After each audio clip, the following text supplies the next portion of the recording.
Bonsoir à tous. Ce soir, on va refaire une petite histoire d'horreur en bonne compagnie. Et avant que vous n'ayez plus le courage de le faire en fin de vidéo, n'oubliez pas de vous abonner et de laisser un pouce bleu pour me dire ce que vous en pensez. Ça me ferait drôlement plaisir. Pour aujourd'hui, notre petite histoire se nomme Le marionnettiste. Pour cette histoire, nous allons avoir besoin d'un peu de contexte. Ce qui fait que l'histoire va être un peu longue, je m'excuse d'avance. Lucas, Rose et Jérémie sont trois frères et sœurs, inséparables. L'élève est élevé dans une petite maison en campagne. Eric, l'aîné de la fratrie, a 14 ans. Tenait son rôle très à cœur. Il veille toujours sur son petit frère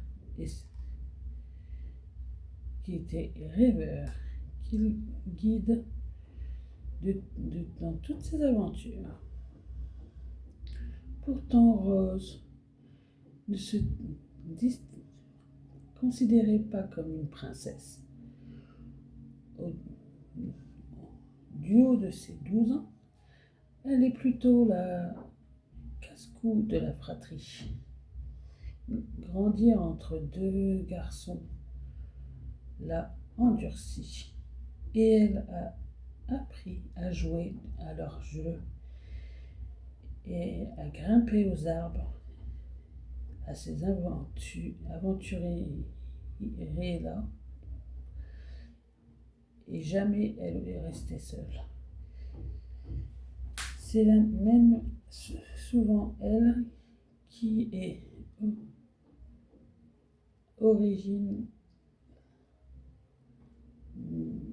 à l'origine des bêtises. Et enfin, il y a Jérémie, 11 ans. Il est un peu le rêveur du trio. Depuis qu'il est tout petit, il nourrit un seul unique rêve. Un rêve que chaque petit garçon a eu au moins une fois dans sa vie. Devenir astronaute. Ses jours sont ponctuels. L'histoire d'étoiles, de missions spatiales, qui raconte qui raconte toujours à ses frères et sœurs. Il vivait dans ce petit village reculé, nommé... Ah non, j'arriverai pas à dire ce nom de village, je suis désolée. Trouver un petit nom de village, et puis ça sera ça. Un endroit modeste, bordé de vastes champs et de forêts épaisses. Le village ne se composait d'une longue allée entourée de maisons rustiques. Et les distractions sont rares. Alors pour s'occuper, il faut parfois innover, surtout à cet âge-là. Vous en doutez. Et ce jour-là, Rose avait eu une idée qui, comme toujours, allait la mener plus loin que prévu. L'idée de Rose. Rose, bon les gars, ça vous dirait d'aller faire un tour dans la maison flippante? Eric sourit mais inquiet. Tu es folle ou quoi, Rose? On ne va pas là-bas. Papa et maman ne veulent pas qu'on s'éloigne de trop de la maison, de toute façon. Leurs parents avaient été clairs. Ne pas sortir du village et ils avaient le droit de jouer dans le jardin. balader en vélo dans le village, mais jamais en sortir. Rose se moquait. Arrête, tu vas me faire flipper. Arrête de me faire ta fillette. Tu m'étonnes, toi. On n'a plus 4 ans, hein? Cette fameuse maison flippante, c'est la seule maison du coin à être complètement abandonnée. Elle se trouvait à près de 2 kilomètres du village, à la lisière de la forêt. À plusieurs reprises, elle avait,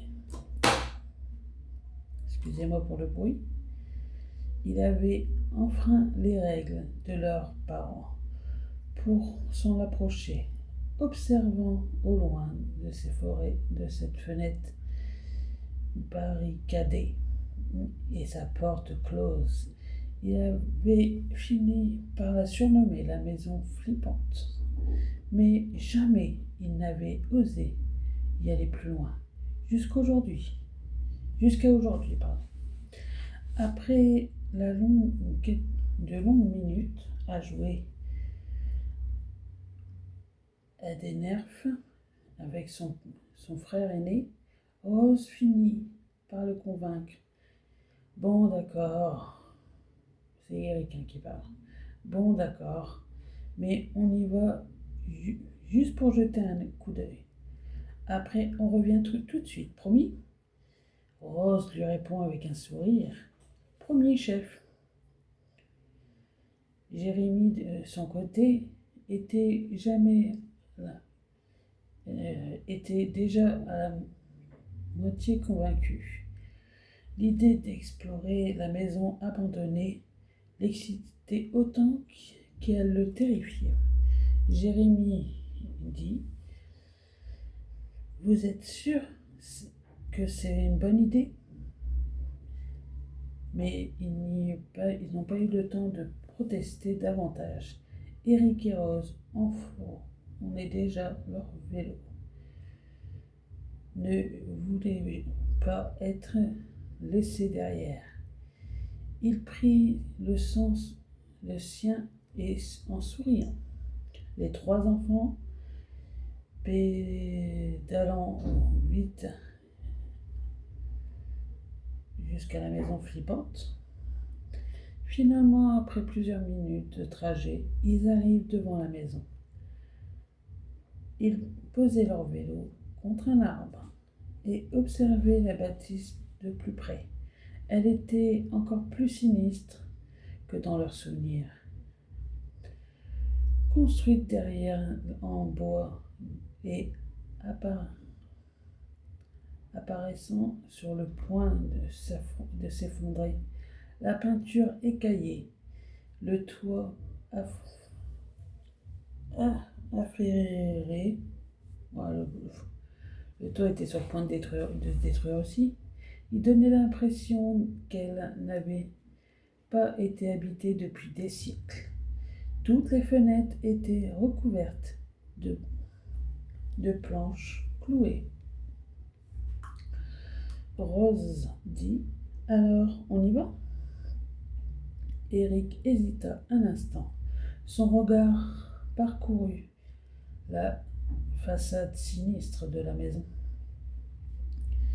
Puis il posa la question à Jérémie, qui se tenait légèrement en retrait, l'air inquiet. On jette juste un coup d'œil et on s'en va, ok? Rose hocha la tête avec le sourire malicieux. Quelle petite peste!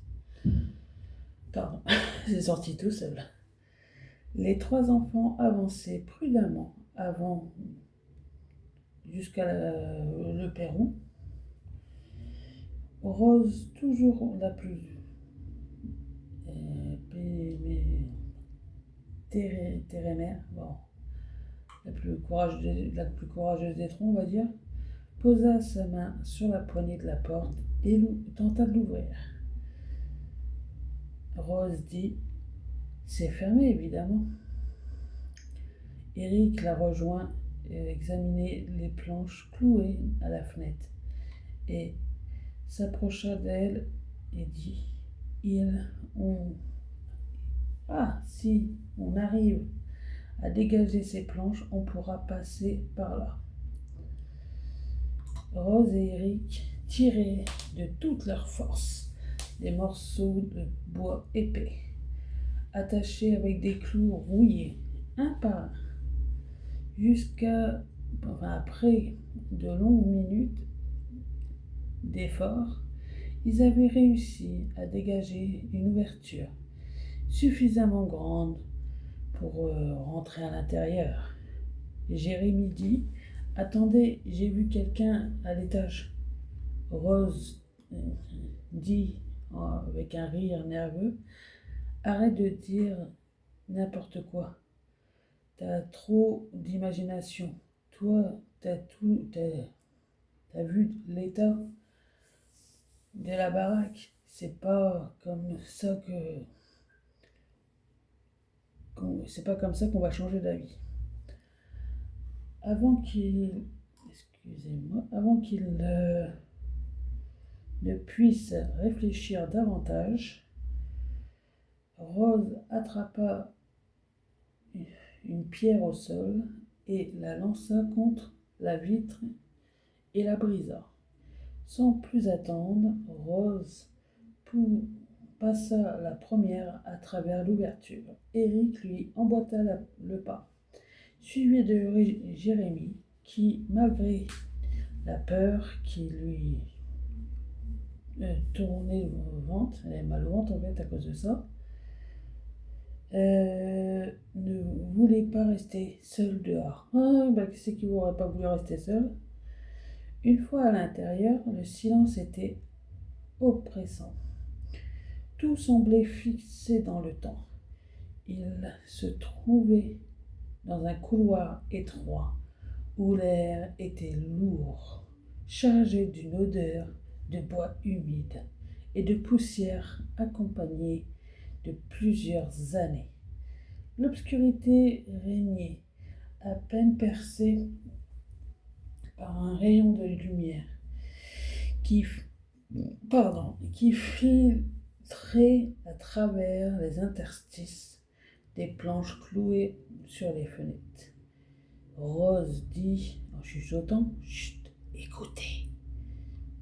Un bruit léger bourdonnait à peine perceptible. Les trois enfants avançaient lentement, suivant le bourdonnement sourd qui semblait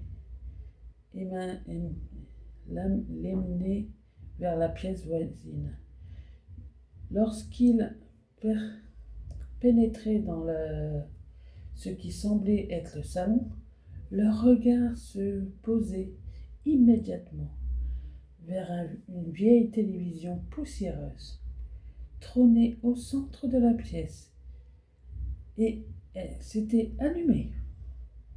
Bizarre. Purée. L'écran affichait une image avec des vagues, là, truc tout gris, là. On voit ça dans les vieux films d'horreur. Les formes en vagues qui semblaient danser. Eric fit un pas en arrière, le regard fixé sur la télé, juste devant celui-ci, sur un canapé, se tenait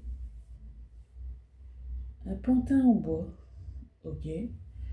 Il était grand, au moins la taille d'un enfant de 10 ans.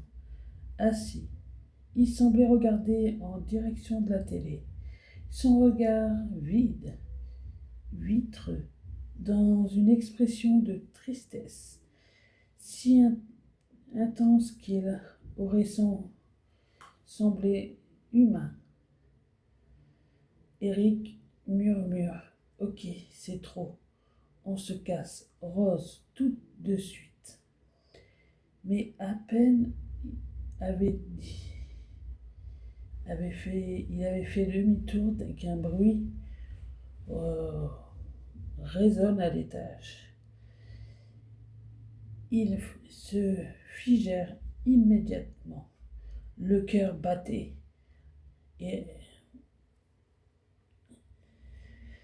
un étrange regard fuit et à comprendre de ce qu'il devait faire fuir, ce qui est un peu logique, dans un silence quasi parfait. Il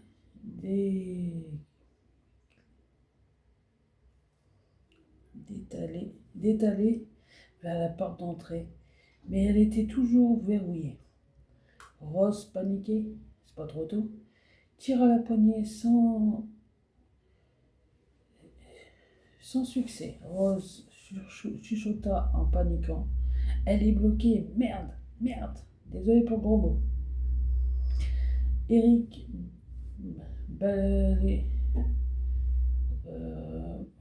regarda la pièce, aperçut une autre porte. Là, vite. Il se précipitait à l'intérieur de la pièce sombre,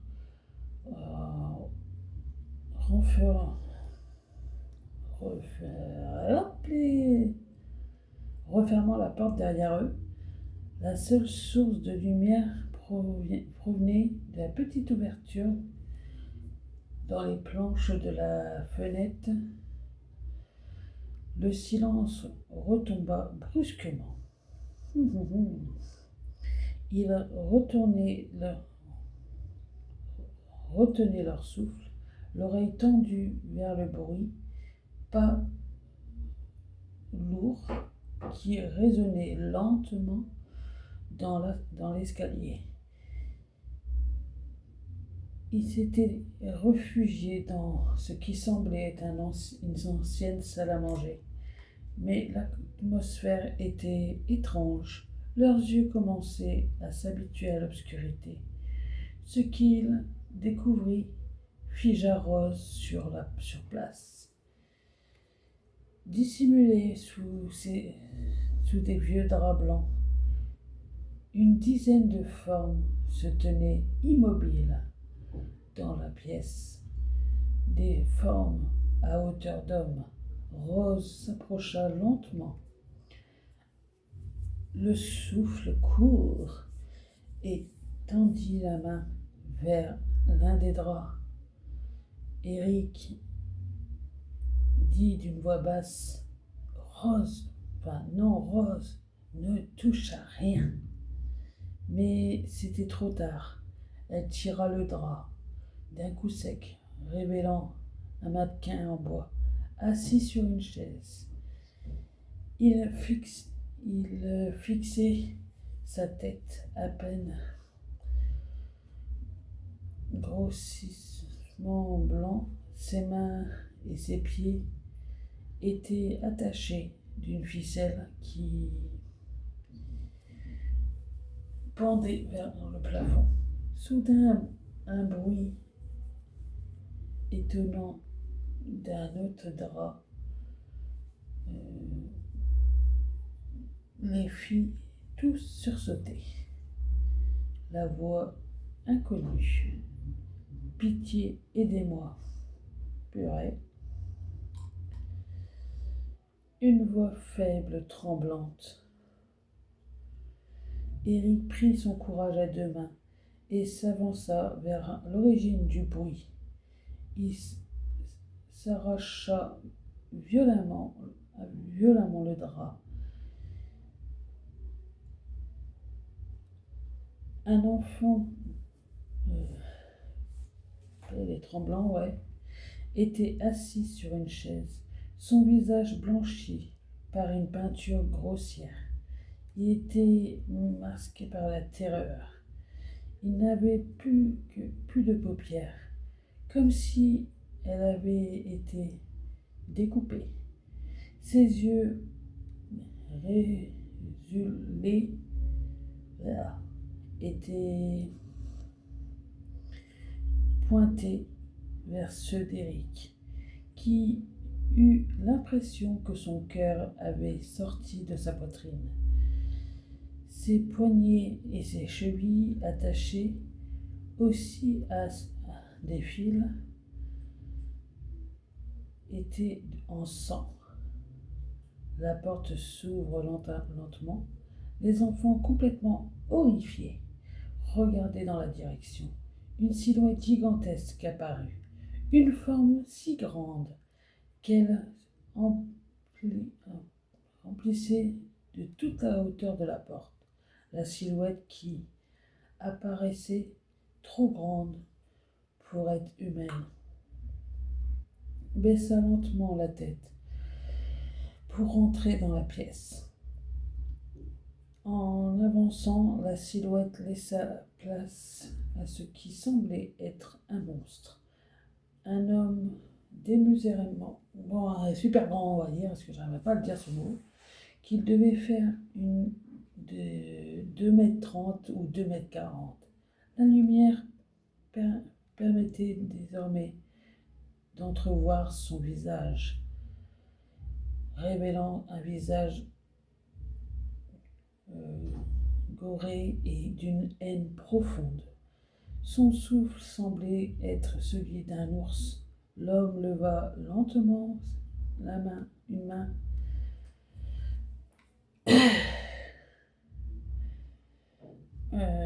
Il attrapa la tête d'Eric et leva le pauvre garçon sans aucune difficulté, en poussant un cri de rage terrifiant. Eric crie « Partez !» Le géant jeta Eric contre le mur avec une force inhumaine. Un bruit sourd résonna lorsque la tête du garçon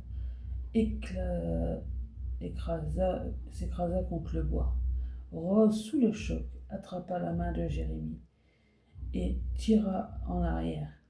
Sans se retourner, il courut en toute vitesse hors de la pièce et sauta dans le même interstice par lequel ils étaient rentrés. Jérémie et Rose ne s'arrêta pas de courir une fois arrivés devant leur maison. Cette fois.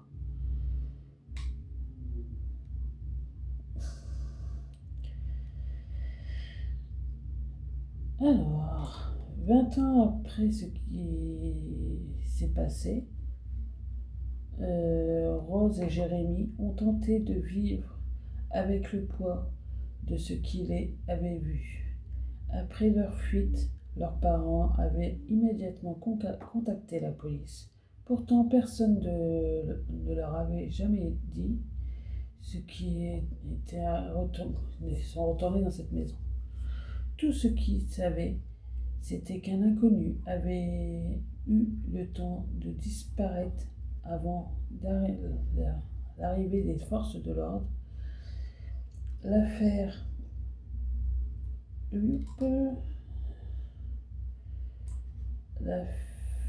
n'avait même pas eu reçu dans les journaux de la mairie, du village, ne trouvant quel nom vous voulez donner, avait étouffé l'affaire pour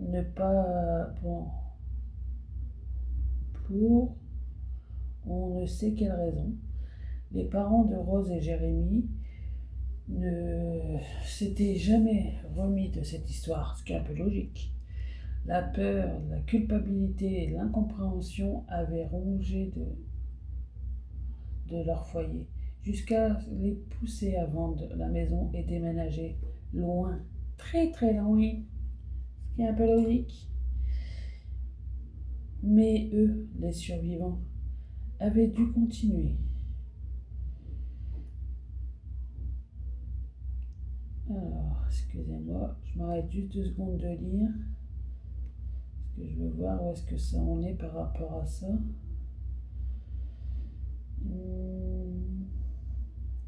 Je vais continuer encore un petit peu à lire, mais j'arrêterai au bout d'un moment, je ferai la suite un autre jour. Alors, devinez quoi? Contre toute attente, Eric avait survécu. Malgré ses blessures, il avait fini par s'en remettre physiquement. Aujourd'hui, il était mécanicien. vivant à certains kilomètres de la maison maudite, essayant d'enterrer ses souvenirs. Jérémie, lui, avait réussi à,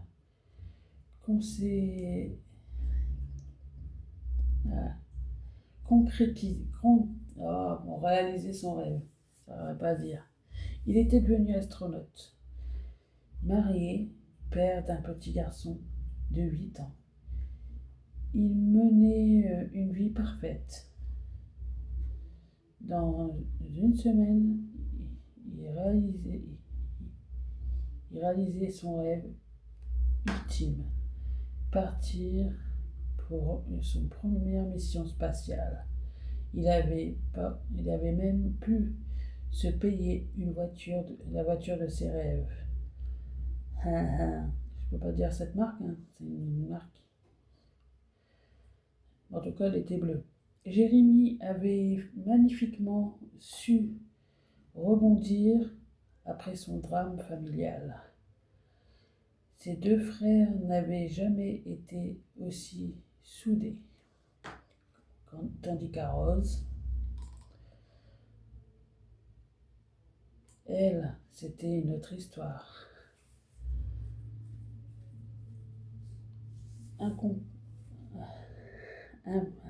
Incapable de tourner la page, rongée par la culpabilité.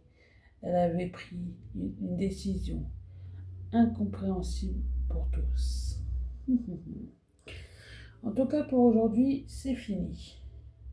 Je vous dirai la suite de Le Marionnettiste un autre jour parce que l'histoire elle est quand même assez longue et j'ai pas envie que ça passe des heures et des heures pour cette histoire. Alors je vous souhaite une bonne nuit et si vous avez encore le courage, n'oubliez pas de vous abonner et de laisser un petit pouce bleu. Et dites-moi ce que vous en pensez de cette petite histoire. Et passez une bonne nuit. En tout cas, si vous pouvez encore. À bientôt.